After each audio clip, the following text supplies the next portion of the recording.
ارحبي يا ملك الزين عنك الغزال يا عروس بجمالك غير مالك مثيل يا إيمان الفريدة بالدلع والدلال انت درة فريدة وانت اكبر حصيل زاهيك ليلك تزولك وكل الجمال فيك يا إيمان متفرد ومثلك قليل ليلتك في زفافة غير بأحلى الليال قبلت الله جمالك زين خد وجدي يا عسى فوت ماضي في جنان وظلال يا عسى بجنة المولى ظليل ونزيل أبو محمد نعرف نعم وافى الخصال كاسب المدح ماضي معتلي بالطويل وامته ونعم ترفع فوق وصف الخيال أم محمد عليها المدح فارق جميل ترفع أشهد بها الامداح تكتب تقال أم محمد أصيلة بنت رجل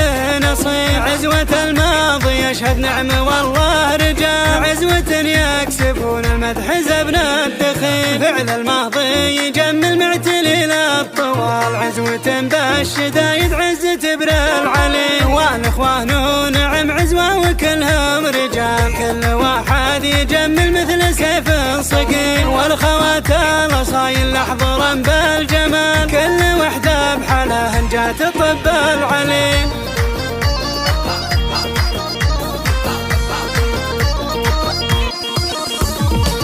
ارحبي يا ملك الزين عنك الغزال يا عروس بجمالك غير مالك مثيل يا إيمان الفريدة بالدلع والدلال انت درة فريدة وانت اكبر حصيل زاهيك ليلك تزولك وكل الجمال فيك يا إيمان متفرد ومثلك قليل ليلتك في زفافة غير بأحلى الليال قبلت الله جمالك زين خد وجدي يا عسى فوت ماضي في جنان وظلال يا عسى بجنة المولى ظليل ونزيل أبو محمد نعرف نعم وافى الخصال كاسب المدح ماضي معتلي بالطويل وامته ونعم ترفع فوق وصف الخيال أم محمد عليها المدح فارق جميل ترفع أشهد بها الامداح تكتب تقال أم محمد أصيلة بنت رجل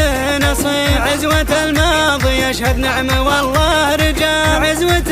يكسبون المدح زبن الدخيل فعل الماضي يجمل معتلي للطوال عزوة بالشدايد عزة بر العلي والاخوان نعم عزوة وكلهم رجال كل واحد يجمل مثل سيف